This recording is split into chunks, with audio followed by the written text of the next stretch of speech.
tā, kurus arī varat uzdot droši. Droši uzdot arī čatā jautājumus, ja iepriekš nav kādi iesūtīti, tad droši uzdodiet arī čatā. Mēs uz tiem atbildēsim un tad arī sniegsim atbildes arī gan webināru laikā, gan arī, ja būs kādi sarežģītāki jautājumi, tad atbildēsim pēc tam un atbildes noteikti publicēsim. Bet tas, kas tālāk plānots un kas tālāk runās, būs viedās administrācijas un reģionālās attīstības ministrijas pārstāve Anete Kalniņa. Viņa tātad no vides investīciju nodaļas un ir tieši atbildībā par pasākuma ministru kabineta noteikumu izstrādi un arī kritēriju izstrādi. Tātad izstāstīs visu kārtīgi par sasniedzamiem rezultātiem, par mērķiem, atbalstajām darbībām, attiecinājumiem, izmaksām. Tāpēc to uzmanīgi klausieties, tas noteikti noderēs. Tālāk par tādu jau praktisko projektu iesniegumu sagatavošanu stāstīs Ilze Burkevica, kas ir CFLA pārstāve mana kolēģe no vides projektu atlases nodaļas. Mēs tātad nodarbosimies ar projektu iesniegumu atlasi un jūsu projektus veiksmīgi apstiprināsim. Un, protams, tad nonākam līdz jau praktiskajai, jau ieviešanas daļai, kas ir Sintīs Zīverts pāraudzībā un vides infrastruktūras projektu nodaļas pāraudzībā Centrālās finanšu līguma aģentūras. Viņa tātad Sintī iepazīstinās ar aspektiem, ko jāņem vērā jau īstenojot projektu un ieviešot. Jā, tāds ir plāns. Beigās tad jautājumi un atbildes arī ļausim jums celt rociņu, uzdot un jautāt. Vēlējos vērst uzmanību, ka tiek veikts ieraksts, un šis ieraksts arī būs pieejams mūsu mājaslapā, tāpēc, ja kādam citas darīšanas vai citas prioritātes, tad noteikti to varēsiet noklausīties vēlreiz un paskatīties arī visas prezentācijas, kas tiks publicētas arī mūsu mājaslapā. Jā, tad sāksim ar pirmo prezentāciju. Anete, lūdzu.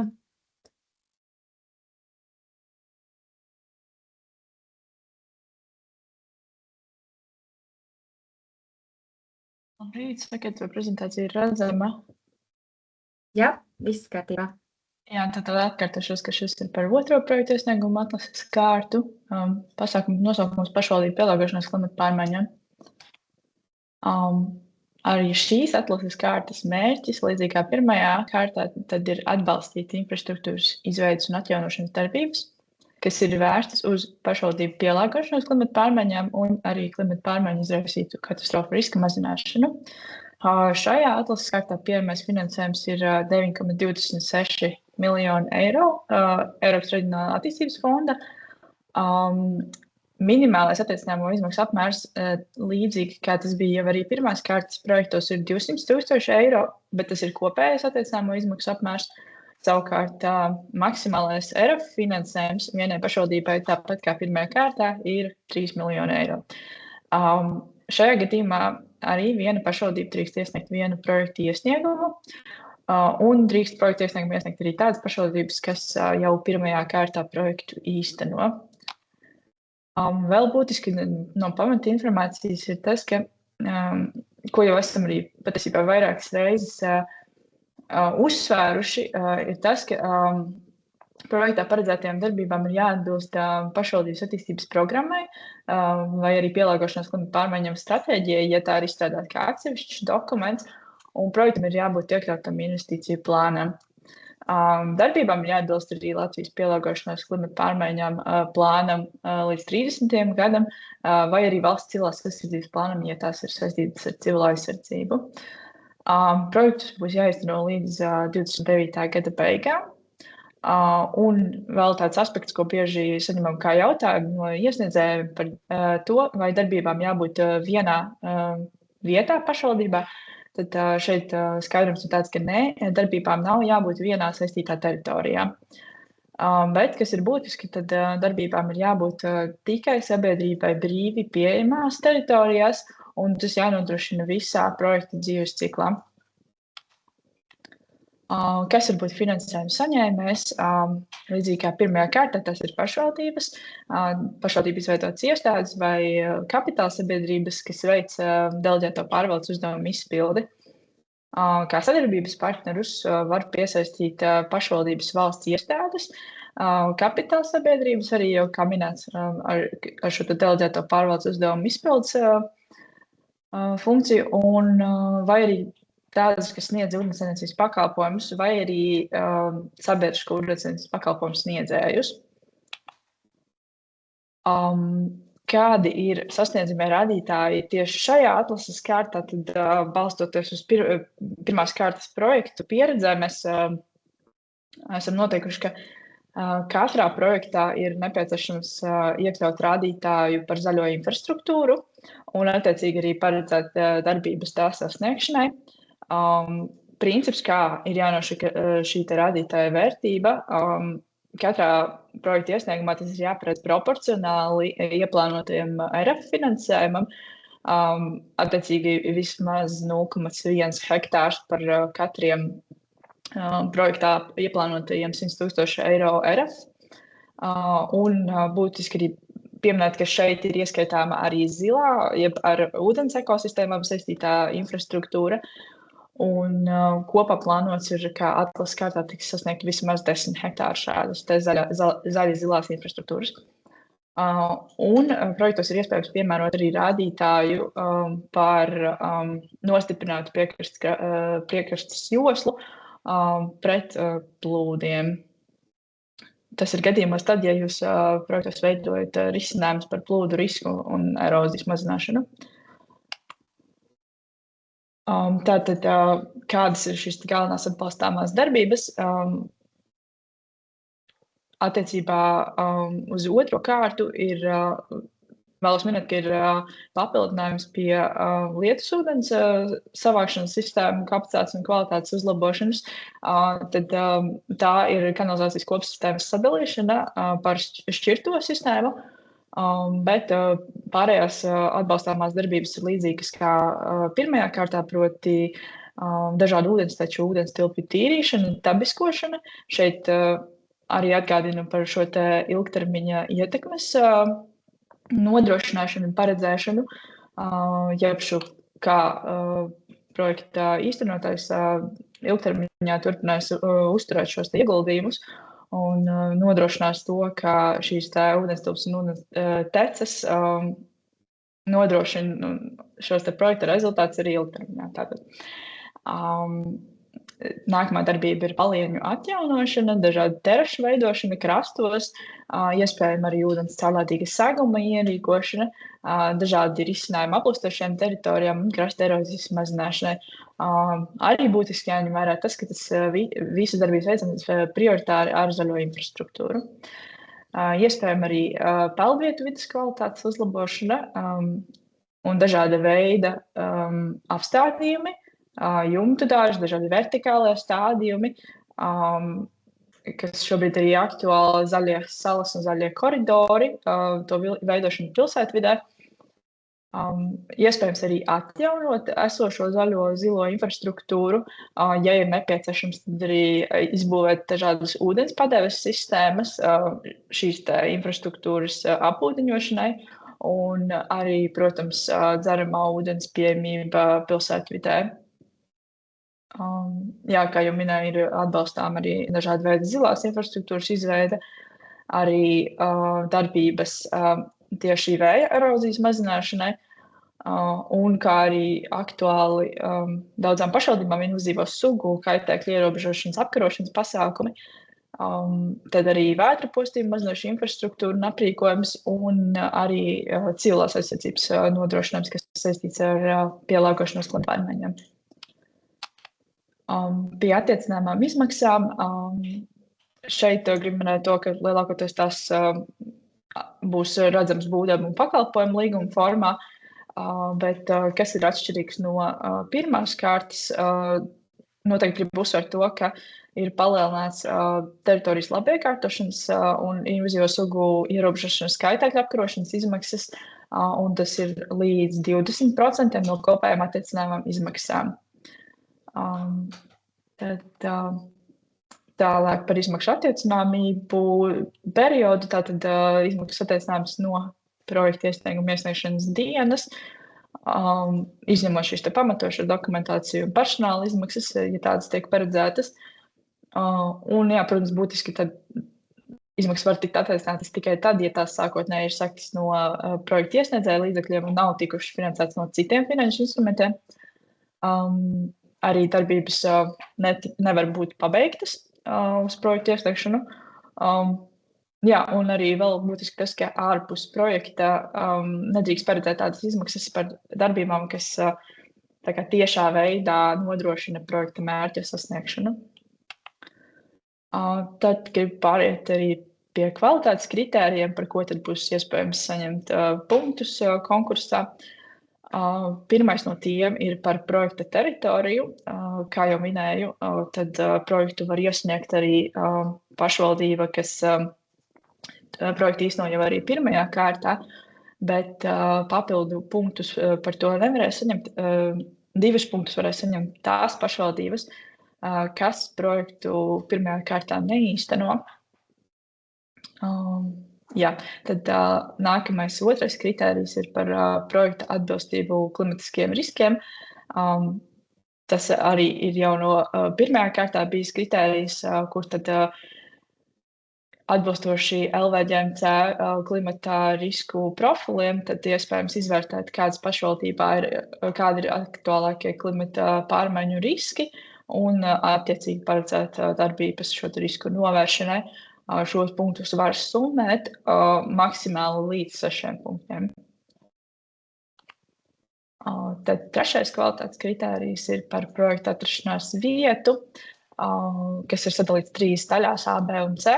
A ir par zaļās infrastruktūras tīklojumu pilnveidošanu. Šeit ir nelielas izmaiņas par to radiusu, kādā tas tiek vērtēts. Šeit tātad 1 punkts ir piešķirams, ja 300 metru radiusā atrodas apstādījuma zona, publiska ūdeņu teritorija vai arī jūras krasta līnija. Un tad 0,5 punkti ir tad, ja projektā tiek veidota šī sasaiste ar kilometru radiusā esošu īpaši aizsargājamo dabas teritoriju, mikroliegumu vai Eiropas Savienības nozīmes dzīvotni. Tad otrā daļa ir par projektu ietekmi uz teritorijas iedzīvotājiem un apmeklētājiem. Ja projekta darbības tiek īstenotas blīvi apdzīvotā, proti daudzstāvu dzīvojamās apbūves teritorijā vai jaukta centrā apbūves teritorijā, tad ir iespējams saņemt 1 punktu. Ja darbības tiek īstenotas pie mobilitātes punkta vai arī būves, kur tiek sniegti valsts pašvaldības pakalpojumi, vai arī, ja darbības tieši robežojas ar šīm te iepriekš minētām blīvi apdzīvotām teritorijām vai publiskās apbūves teritoriju, tad ir iespējams saņemt 0,5 punktus. Un kritērija C daļa ir par projektu ietekmi uz aplošanas riska mazināšanu, kur tad, ja projekts atrodas nacionālas nozīmes plūdu riska teritorijā un, ja tā kā tur nav plānot ieguldījumi 2132 pasākumu ietvaros, kas ir par nacionālas nozīmes teritorijām, tad šeit var saņemt 1 punktu, bet ir vēl arī iespēja saņemt 0,5 punktus, tad, ja projekta teritorija atrodas 10% aplūstošajā teritorijā, arī atbilstoši LVģMC plūdu riska kartēm. Jā, tātad nākamais kvalitātes kritērijs ir 4. un tas ir par atbalstu Baltijas jūras un Rīgas līča piekrastei. Tātad, ja projekts ir plānots šī te valsts ilgtermiņa tematiskā plānojumā Baltijas jūras piekrastes publiskās infrastruktūras attīstībai, šajos noteiktajos attīstāmajos ciemos vai pilsētās, tad tiek saņemt 0,5 punkti. Ja teritorija neatrodas šajos ciemos vai pilsētās, tad punkti netiek saņemti. Un pēdējais kvalitātes kritērijs ir par projekta komplementaritāti, arī līdzīgi kā pirmajā kārtā, ja pašvaldība savā investīciju plānā ir identificējusi citu pasākumu, kas ir vērsts uz sega emisiju samazināšanu, novēršanu vai arī CO2 emisiju piesaisti. Un būtiski, ka tas tiks īstenots par pašvaldības budžeta līdzekļiem, tad ir iespējams saņemt arī 0,5 punktus. Un jā, projekta kopējais koeficients veidojās saskatot visu kvalitātes kritēriju iegūtos punktus. Jā, tas īsumā viss. Paldies! Paldies, Anete! Mums arī viens jautājums uzreiz par punktiem. Varbūt varam nekavēties un atbildēt. Ja pašvaldībā būs ieguldījumi 2132 pasākumā pašvaldības citā teritorijā, vai tad tiks saņemti 0 punkti? Tas ir par citu teritoriju. Tas ir vai šī te 2131 pasākumā iekļautā teritorija, vai tā ir tā nacionālas nozīmes teritorija. Es saprotu, ka šeit atbilde ir nē. Tātad... Zin kā, padomājam vēl, paskaties un atbildēsim, lai būtu pavisam droši atbildēsim. Jā, atbildēsim. Nav šobrīd jālauza galva uz vietas. Jo punktu piešķiršana ir ļoti nopietna lieta, un patiesībā arī tātad varam, kolēģi arī piedalās šo kvalitātes kritēriju vērtēšanā, un tāpēc arī Anete par tiem pastāstīja, un mēs visi kopā tos arī skatam un vērtējam, un tāpēc katrs punkts ir izšķirošs un svarīgs, un tiešām ietekmē bieži vien, vai atbalsts tiek saņemts, ja visiem finansējumu nepietiek. Paldies, Anete, tad atbildēsim uz jautājumu, bet virzīsimies uz priekšu ar projektu iesniegumu sagatavošanu. Došu vārdu Ilzei, lūdzu pastāst mums par to, kā tad tas projekta iesniegums jāsagatavojas. Pieļauju, ka daudz jau pašvaldību kolēģi jau ir ļoti zinoši, bet vienmēr kaut ko jaunu atkal var piefiksēt un kaut kā labāk izprast un vieglāk aizpildīt to projekta iesniegumu. Mūžu dzīvo, mūžu mācies, vārdu sakot. Ilze, lūdzu, pastāsti mums. Jā, labdien! Es esmu Ilze Burkevica. Tūlīt nošērošu ekrānu. Tā prezentācija ir redzama. Ja? Jā. Tad jā, un es šodien pastāstīšu par projektu iesniegumu sagatavošanu un ieskatu vērtēšanas kārtībā. Īsi pastāstīšu par projektu atlases procesu un laika grafiku, par projektu iesniegumu sagatavošanu kohēzijas politikas fondu vadības sistēmā jeb projektu portālā. Turpmāk es lietošu šo terminu projektu portālā. Tad par projektu iesniegumu vērtēšanas kārtību un par vērtēšanas kritērijiem. Tātad projekta atlases un laika grafiks. 9. martā tika izsludināta atlase, ka tātad projektu iesniegumus var iesniegt līdz 8. jūlijam 23:59, un pēc tam 3 mēnešu laikā tiks izvērtēti visi iesniegtie projekti. Ja projekts tiek apstiprināts bez nosacījumiem, tad jau no 9. oktobra varētu sākties līguma slēgšanas process. Ja projektu nepieciešams precizēt, tad tiks dots laiks attiecīgi precizējumiem, un šeit ir līdz 8. decembrim, bet tas varētu būt arī dažādi, ja precizējumi ir nelieli, tad var būt arī īsāks laika posms, kā arī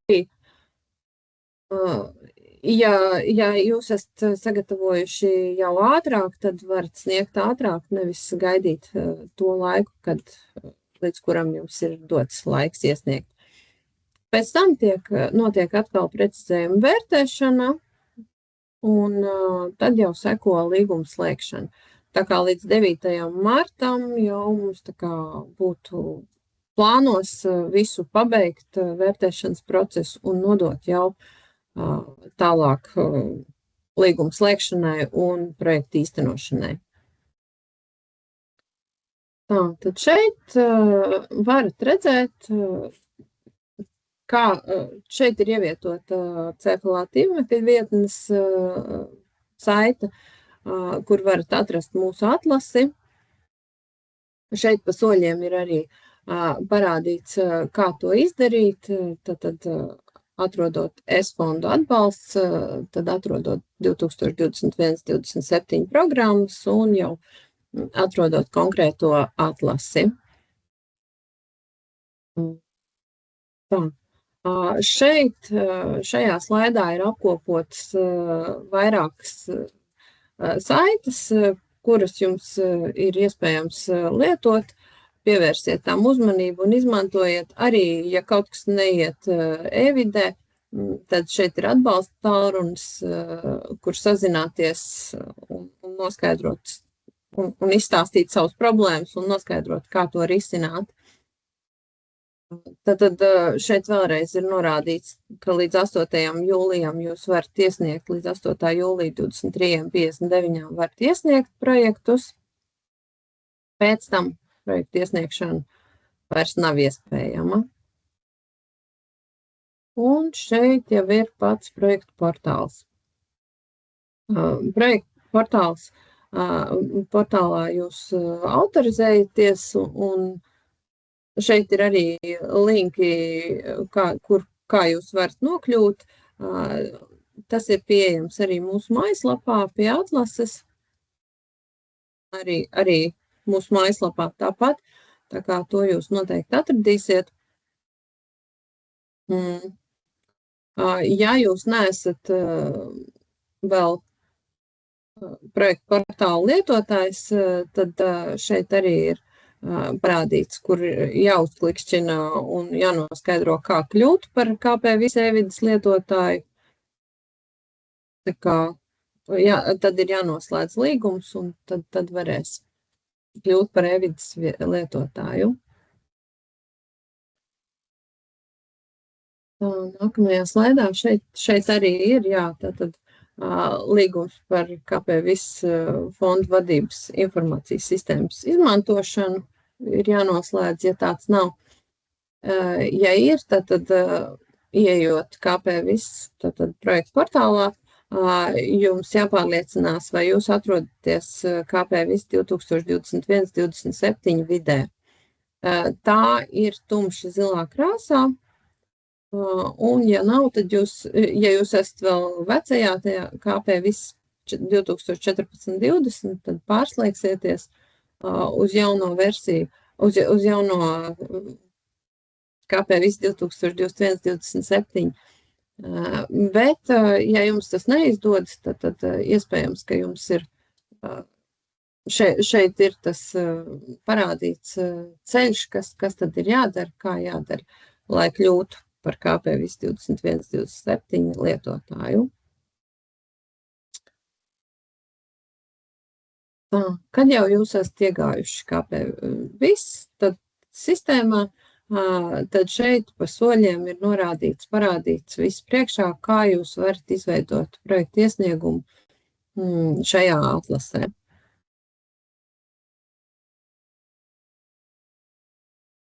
Un te jau būs par projekta iesniegumu sagatavošanu. Projekta iesniegums tātad, kad jūs izveidojat jaunu projekta iesniegumu, tad kreisajā pusē ir visas projekta iesnieguma sadaļas.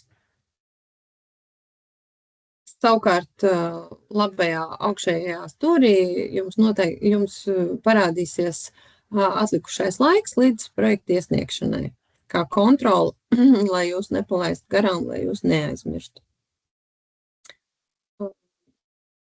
Katrai sadaļai ir mazs jautājums zīmīts pie katras sadaļas šīs jautājuma zīmīts, uz kurām uzklikšķinot, jūs redzēsiet informāciju, kas jānorāda katrā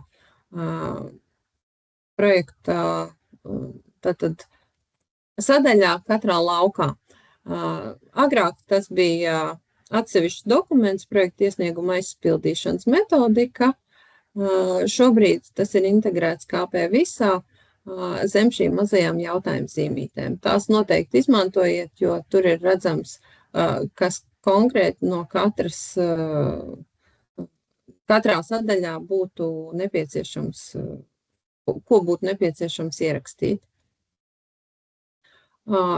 Kā redzat, te ir arī tāda kontrolas, tātad zīmju skaits parādīts, un pārliecinieties, vai viss ir saglabājies. To jūs varat tā vairāk savai pašpārbaudei. Jo, ja vienā laukā jūs ļoti ilgi kaut ko rakstat, var gadīties, ka sistēma kaut ko nokļūdās un nesaglabā, tāpēc pie gariem kaut kādiem lieliem gariem rakstiem jums varbūt ir nepieciešams izklikšķināt ārā vai saglabāt un tad turpināt rakstīt, lai nebūtu pēc tam viss jāpāraksta. Tāpat šeit ir iespēja izveidot izdrukas versiju, paskatīties, kā tas izskatās, kas arī ir ļoti labi pārskatāmi un izmantojams. Tad nākamā sadaļa ir darbību sadaļa. Šeit jau ir definētas darbības, kuras ir attiecīgi pēc MK noteikumiem. Šeit varat redzēt, ka ir darbību detalizētais skats, tad nospiežam pārvaldīt un izvēlamies konkrēto darbību, kura būs jūsu projektā.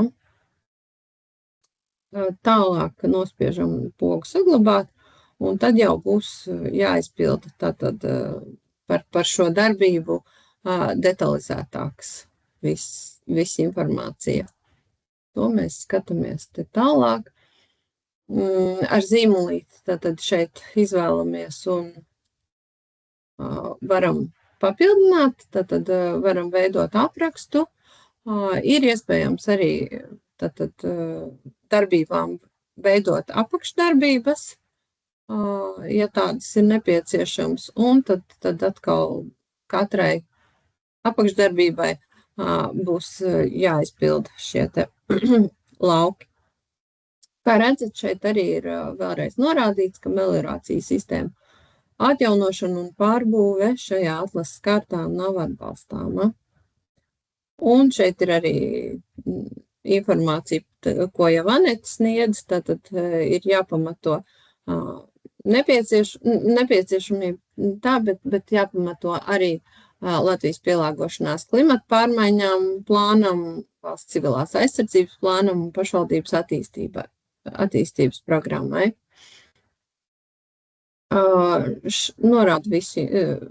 Norāda tīmekļa vietni, kur pieejama pašvaldības attīstības programma, piemēram, un tam līdzīgi. Šeit ir arī linki ielikti, lai jums ir vieglāk gan uz civilās aizsardzības plānu, gan klimata pārmaiņām plānu, ko varat izmantot ātrākai darbībai. Tā, tad ķeramies klāt projektu budžetam. Projektu budžets, tātad arī šeit jūs, kā jau jūs redzat, ir jautājuma zīmīts, un attiecīgi ir uz jautājumu zīmīts redzams, uzklišķinot, kuriem MK noteikumu apakšpunktam tas atbilst. Projektu budžeta kopsavilkumu ir iespējams arī eksportēt uz Exceli. Un šeit ir arī pievienotas tātad attiecināmo izmaksu vadlīnijas, kas jums var būt nepieciešams, varbūt atvieglo darbu.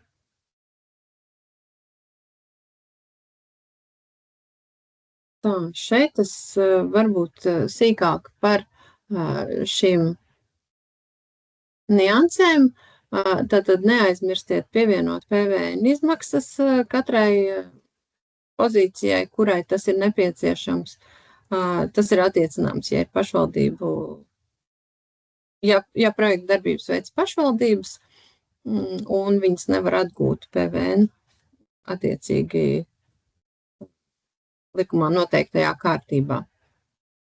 Tāpat, ja jūs izvēlaties projektvadības personāla izmaksas, tās jums nav jārēķina pašiem, bet ar dubultu klikšķi pozīcijas lauciņā viņas aprēķināsies automātiski. Taču gribu teikt un vērst uzmanību, ka ja jūs kaut ko pēc tam pamainat vēl projekta pārējā budžetā, tad viņš automātiski nesamainīs šo summu, tad nepieciešams vēlreiz dubult klikšķis šajās attiecināmajās, šajā laukā, un tikai tad viņš pārreikināsies. Par to pārliecinieties, jo jums personāla izmaksām jābūt tieši 6%. Tāpat šīm administratīvajām netiešajām izmaksām, kuras ir paredzēta 15% apmērā no personāla izmaksām, arī šis dubult klikšķis ir jānoklikšķina pašās beigās vēlreiz, varbūt, ja jūs kaut ko mainat budžetā. Tad šajā slaidā ir šīs procentuālie ierobežojumi norādīti, tad materiāla aprīkojumu un iekārtu izmaksas nepārsniedz 10% no kopējām attiecināmajām izmaksām. Projektēšana, autoru uzraudzība, būvuzraudzība un citas sagatavošanas izmaksas nepārsniedz 10% no kopējām attiecināmām izmaksām, kā arī teritorijas labiekārtošanas izmaksas, kas tagad ir palielināts līdz 20%, ko Anete jau teica. Un rezerves izmaksas nepārsniedz 10% no būvniecības izmaksām, bet tās tiek iekļautas tikai tad, ja netiek plānoti neparedzētie izdevumi. Abus paredzēt nedrīkst šajā atlasē.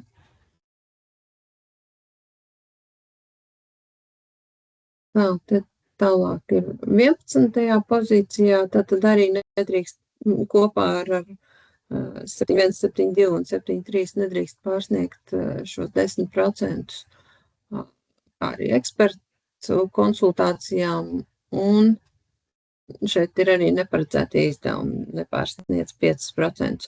Vēršu uzmanību, ka virzemes un pazemes inženieru tīkla atjaunošanas vai pārbūves izmaksas,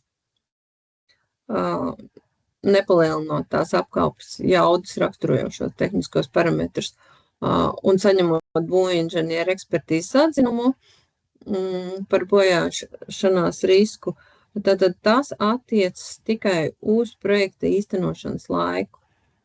Un tās, ja jums tāda doma ir, ka varētu tā būt, tad tās var plānot vai nu kā rezerves izmaksas, vai arī kā neparedzētos izdevumus.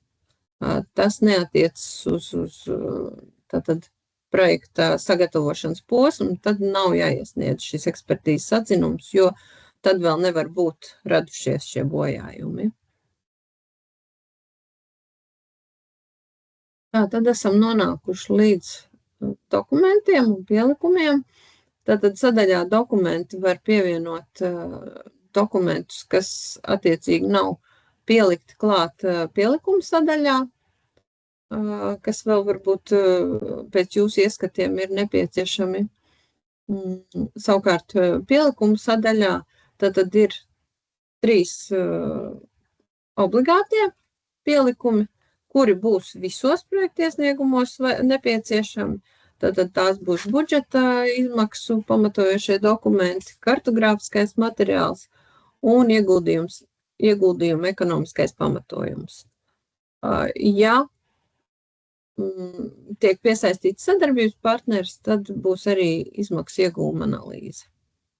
Taču te ir arī daudz papildus pielikumi, kuri ir jāpievieno tad, ja tas ir attiecināms. To jūs varat redzēt, uzklikšķinot uz katra no šiem pielikumiem. Tur būs minēts attiecas, kuros gadījumos attiecas ja, un tālāk paskaidrots. Līdz ar to jūs varēsiet saprast, kuros gadījumos jums to vajag un kuros gadījumos jums to nevajag.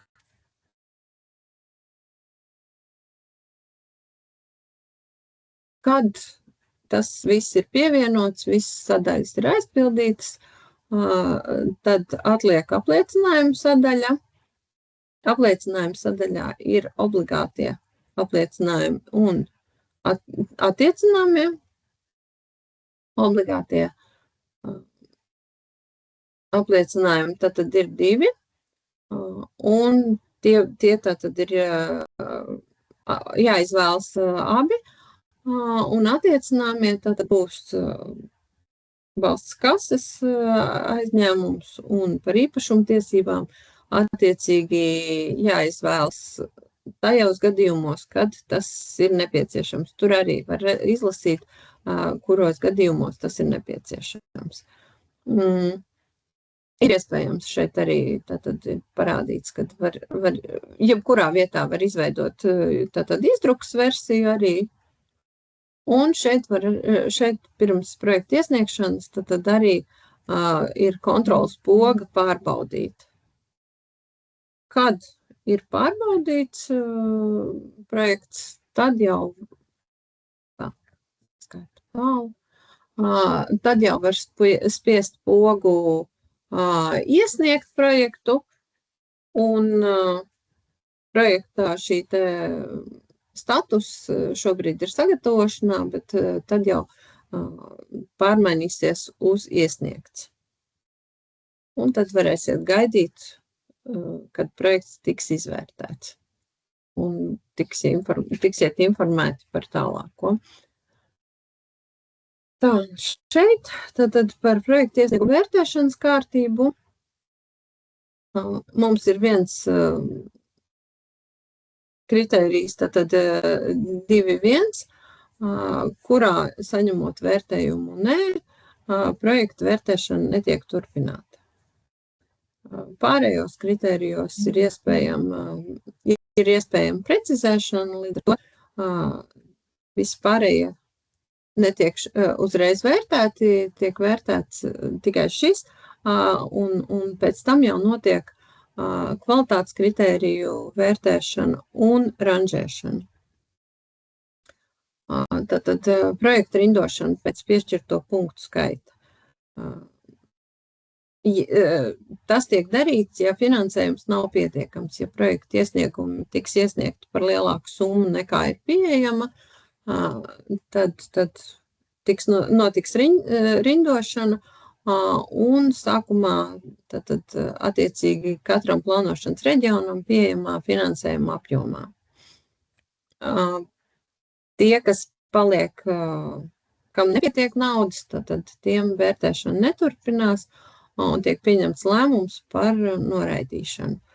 Ja kādā no plānošanas reģioniem pieejamais finanšu apjoms netiek izmantots, tad attiecīgi šis nākamais projekts, kurš palicis tā kā nākamais, tad tiek apstiprināts, ja pietiek finansējums.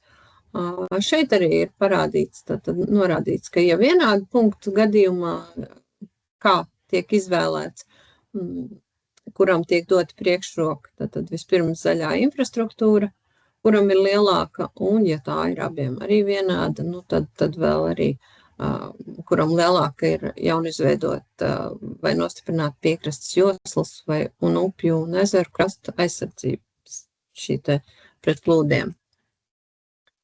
Ja finansējums ir pietiekams, tad, kā jau es teicu, kvalitātes kritērijas nevērtē un vērtē atbilstību pārējiem kritērijiem un pieņem lēmumu par projektu iesniegumu apstiprināšanu vai apstiprināšanu ar nosacījumu. Tā, un par vērtēšanas kritēriju prasībām, kam jāpievērš uzmanība aizpildot projektu iesniegumu. Tātad ieguldījumu ekonomisko pamatotību var apliecināt arī ar izmaksu un iegūmu analīzi. Kā es teicu, ja ir sadarbības partners, tad šī izmaksu iegūmu analīze būs obligāta. Ieņēmums radošas darbības, piemēram, šī koku krūmu izciršana un realizēšana, tad arī ir vajadzīga finanšu analīze.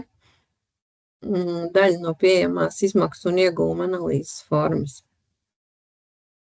rezultāti un rādītāji. Projekta iesniegumā skaidri ir jāparāda šī problēma, kā tā tiek risināta, rezultāts, kā tiek rādītājs. Visam ir jābūt saprotamam, pamatotam.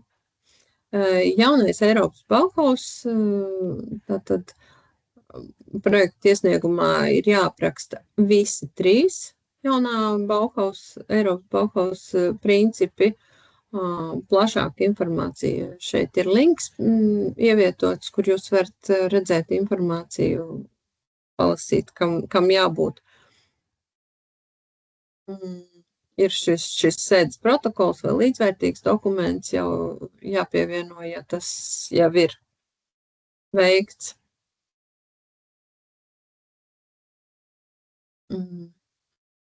Tā projektā ir jāparedz kā minimums šādas te horizontālā principa vienlīdzība iekļaušana, nediskriminācija un pamattiesība ievērošana, tātad KP-VINPI piemērošana, ir 2 vispārīgās darbības, 1 specifiskā darbība un 1 KP-VINPI rādītājs. Papildus informācija ir pieejama Ineses Vilcānas prezentācijā, šeit arī ir links. Tā bija pie pirmās kārtas semināra, viņa tiks ievietota arī tagad pie šī semināra, pie 2. kārtas pievienot. Tātad varēsiet atrast un iepazīties, jo tur nekas nav mainījies attiecībā pret 1. kārtu.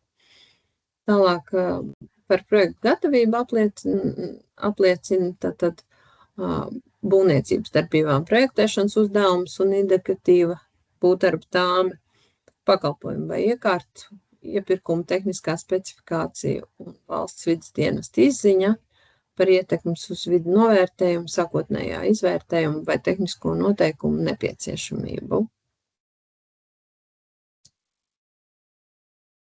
Tad, principā, esmu izgājusi visiem jautājumiem cauri, kurus gribēju jums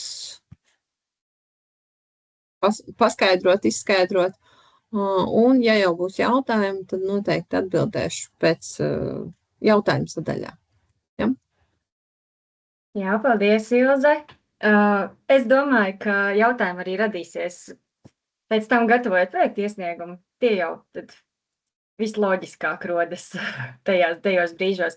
Līdz ar to, Ilzi, jā, paldies arī tavi kontakti, ka var sazināties ar Ilzi e-pastā vai telefoniski un noskaidrot interesējošos jautājumus patiešo.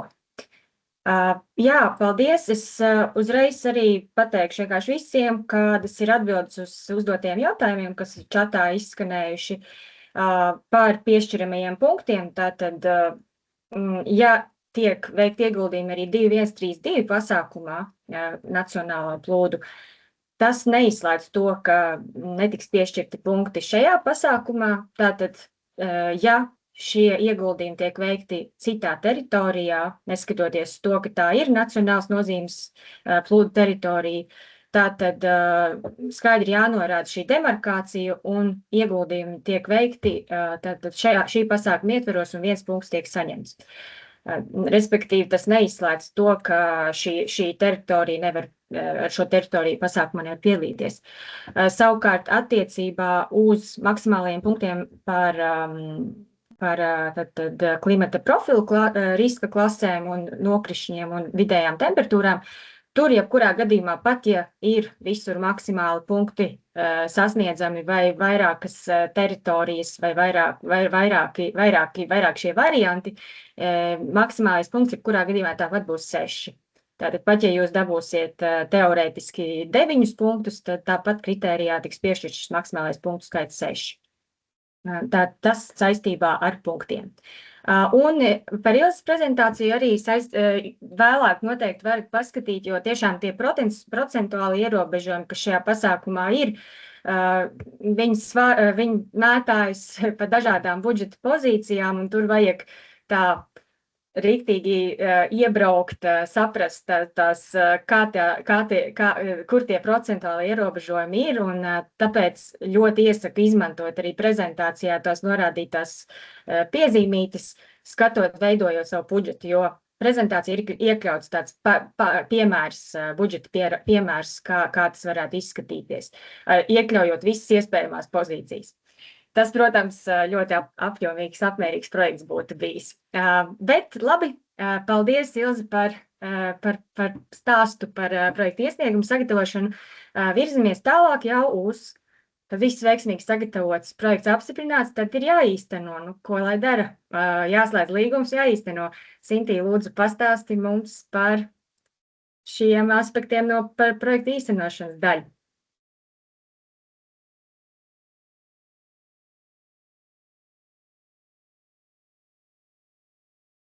Ceru, ka jūs veiksmīgi redzat manu prezentāciju.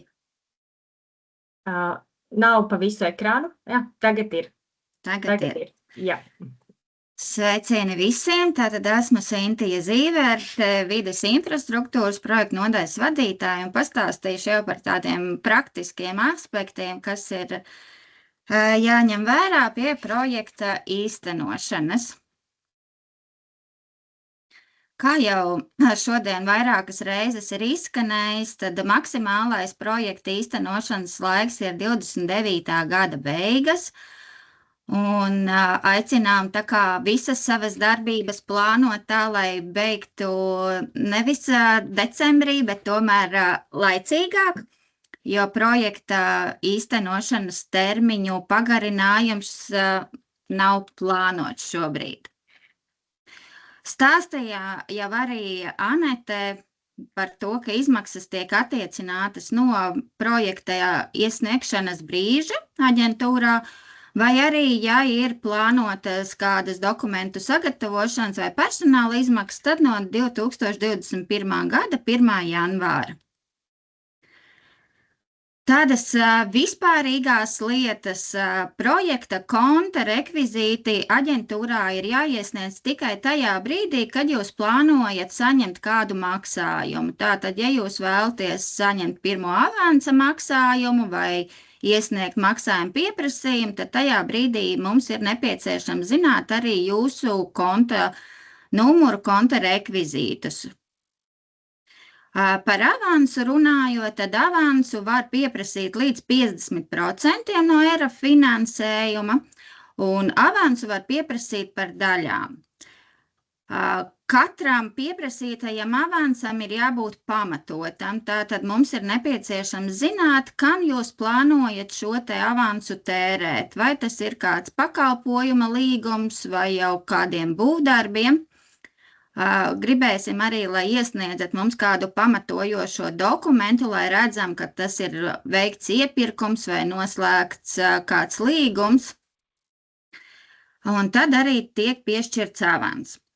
Avans ir jāapgūst 6 mēnešu laikā, un pašvaldībām šie 6 mēneši skaitās saimnieciskajā gadā, un avansam nav nepieciešama nekāda veida garantijas saņemt. Ja mēs runājam par īpašumu tiesībām, tad arī noslēgtajos līgumos būs šis te punkts, ka jābūt sakārtotiem visiem īpašumu tiesību jautājumiem līdz noslēguma maksājuma pieprasījuma iesniegšanas brīdim, tātad ir jābūt veiktiem ierakstiem zemes grāmatā. Ja gadījumā kaut kādas darbības tiek veiktas īpašumos, kas nav tā kā finansējuma saņēmēja īpašumā. Un visus dokumentus aģentūrā sniedz caur projektu portālu, jeb KP-Viss sistēmu, un arī avansa maksājuma pieprasījums tiek sniegts KP-Vissā. Iesniedzot arī, protams, šo te pamatojumu un dokumentus, ja jums tādi ir. Tātad tas, ko mēs lūdzam jums iesniegt, tad, kad ir noslēgts līgums par projekta īstenošanu. Pirmā lieta, tas ir iepirkumu plāns, kuru mēs lūdzam iesniegt 10 darba dienu laikā pēc līguma noslēgšanas. Un iepirkuma plānā tātad jūs attēlojat visus savus plānotos iepirkumus vai arī jau veiktos iepirkumus, pieņemsim par būvprojekta izstrādi, ja tāds ir bijis nepieciešams. Un tādā veidā mēs redzam arī jūsu plānotās aktivitātes, redzam šos termiņus, kā jūs plānojat. Ja gadījumā ir kādas izmaiņas iepirkumu plānā, tad aicinām sazināties ar savu projektu vadītāju, izrunāt šīs te izmaiņas, bet, ja tās izmaiņas ir tādas ļoti būtiskas, tad ir jāaktualizē šis iepirkumu plāns, pieņemsim, iepirkums beidzas bez rezultāta un jāsludina kā atkārtots iepirkums, tad ir jāiesniedz arī aktualizēts iepirkumu plāns. Otra lieta, ko mēs gribētu no jums redzēt arī 10 darba dienu laikā pēc līguma noslēgšanas, ir plānotais maksājuma pieprasījuma iesniegšanas grafiks. Tātad tas ir grafiks, kā jūs plānojat savu naudas plūsmu. Un tad, kad iesniedzat maksājuma pieprasījumu, tad arī veidojas faktiskais pret plānoto izmainās, un tad ir arī jāiesniedz izmainītais maksājuma pieprasījumu iesniegšanas grafiks. Un ir ļoti svarīgi plānot šo naudas plūsmu pēc iespējas korektāk, lai iet atbilstoši jūsu plānotajam finansēšanas plānam, ir tīpaši gada ietveros skatīties. Un par maksājuma pieprasījumiem, tātad maksājuma pieprasījumi ir jāieplāno vismaz vienu reizi 6 mēnešos. Vienojoties ar savu projekta vadītāju, jūs varat vienoties arī par citu maksājuma pieprasījumu iesniegšanas laiku. Pieņemsim reizi ceturksnī vai reizi 4 mēnešos, tā kā jūs plānojat savu naudas plūsmu.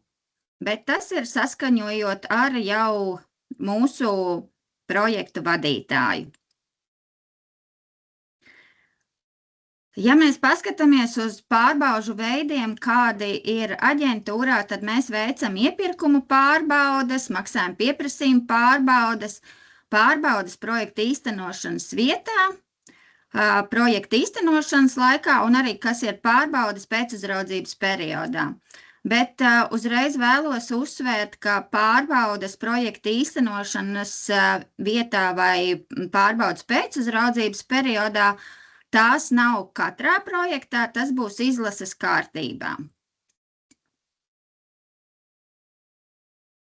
Tas, ko mēs paskatāmies caur maksājumu pieprasījumu vai citu pārbaužu veidiem, tātad šie aspekti, ko mēs skatāmies, tas ir tātad finansiālais aspekts, vai ir maksājumiem pamatojošā dokumentācija, vai ir grāmatvedības uzskaite, vai nesaredzam to, ka varētu būt dubultais finansējums, ka no vairākiem finanšu avotiem tiek maksāts par vienu un to pašu darbību.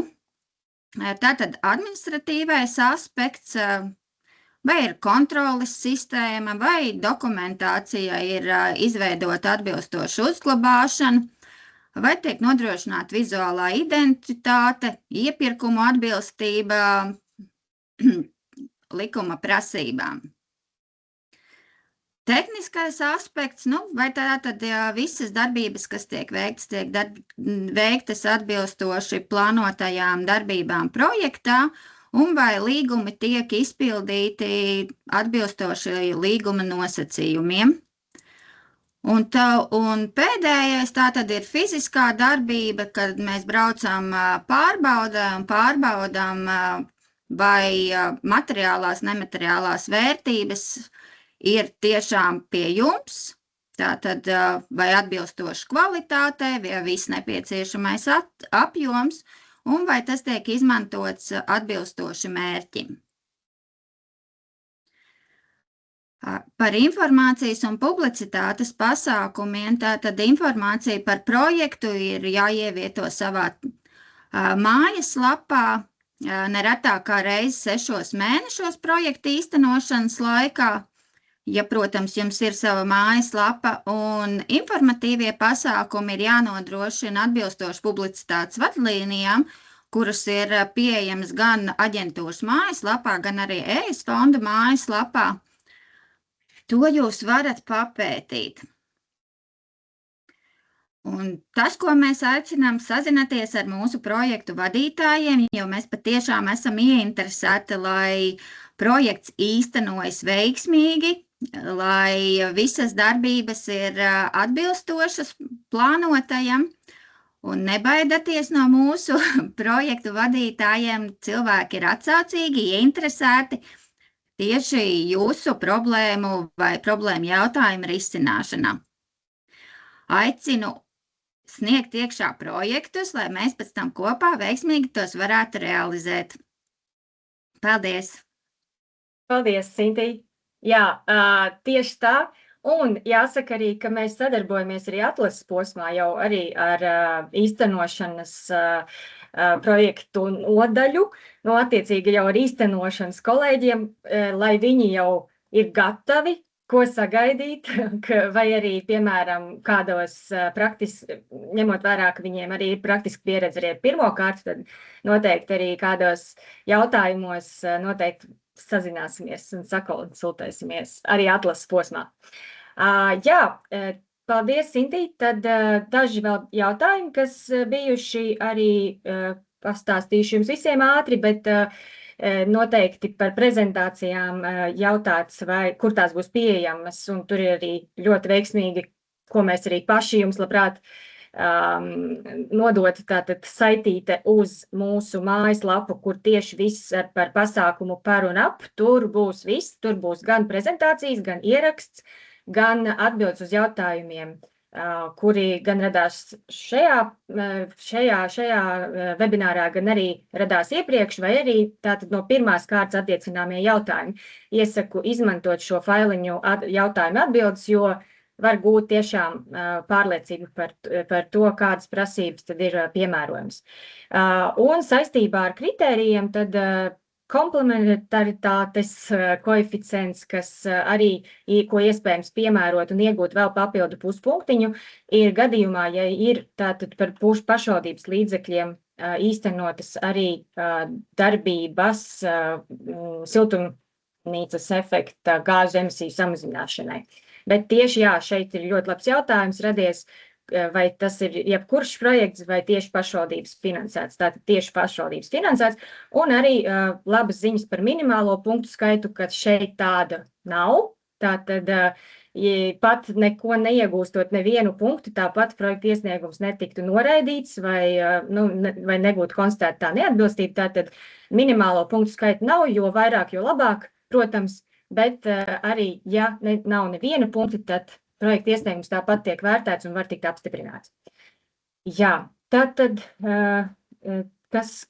jā, un visbeidzot, ja vairāk jautājumu nav, vai varbūt kāds vēl vēlas uzdot arī jautājumus runātājiem, vai pagaidām izskatās, ka čatā bija mēs, ņemot vērā, lūk, vēl čatā arī parādās jautājumi. Ļoti labi, paldies! Tātad Gatis jautā, vai ņemot vērā laika grafiku, iesniegšanu, precizēšanu, līgumslēgšanu procedūras, kāds būtu provizoriski paredzamais uzsākšanas laiks? Uzsākšanas laiks, Ilze, mums bija sanāk līguma slēgšanas laiks, kurš mums bija tas pēdējais, varbūt pēdējais termiņš.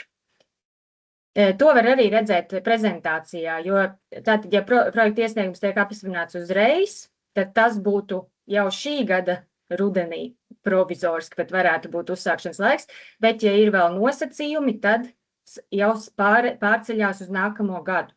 Jūs paskaties, lūdzu, savā grafikā, kā tur nu bija. Jā, es varu papildināt, tātad līguma slēgšana, ja būs bez precizējumiem, varētu būt pēc 9. oktobra, bet plānojam, ja ir precizējumi, tad varētu būt 9. marts, bet es gribētu papildināt, ka projektu uzsākt jau var pēc projekta iesniegšanas, tātad Jā, nu, jau vasarā. Protams, tas ir uz pašu, jā, nu, apstiprināts vēl nav un nebūs, bet varat sākt. Vai arī, ja ir precizējumi jau jau apstiprināts ar precizējumiem, arī, manuprāt, nu, tad jau ir diezgan ticams, ka apstiprinās, tā kā varat uz savu atbildību arī sākt ātrāk. Jā, tāds ir ieteikums. Protams, reizēm, jāsaka, šeit var gadīties, ņemot vērā, ka bieži arī atkarīgs no trešajām pusēm, piemēram, jāsaņem kādi saskaņojumi vai kādas atbildes no trešajām pusēm, tad iespējams var ieilgt to nosacījumu izpilde. Nu, tas termiņš var būt garāks, bet būtībā, jā, es domāju, ka maijs tas jau būtu jau par vēlu, jāsāk jau 27. gada, principā, 1. ceturksnī. Tas būtu vēlākais, kad vismaz no mūsu atlases puses būtu slēdzams līgums. Un nākamais jautājums ir, vai tiek doti kādi papildus punkti vērtēšanai, ja pieprasītais finansējums no ERF ir mazāks nekā 85%. Piemēram, ja pieprasa 70% no ERF un 30% pašvaldības finansējums. Faktiski mums nav nekādu šādu papildu punkti, netiek piešķirti, jo ierobežojums ir tātad, ka ERF daļa ir līdz tiem 85%, un attiecīgi tas, protams, izpildās šī prasība, ka ir līdz tiem 85%, bet nekādi papildus punkti par to netiek piešķirti. Jā. Varbūt vēl kādi jautājumi. Droši varat arī uzdot ceļot rociņu.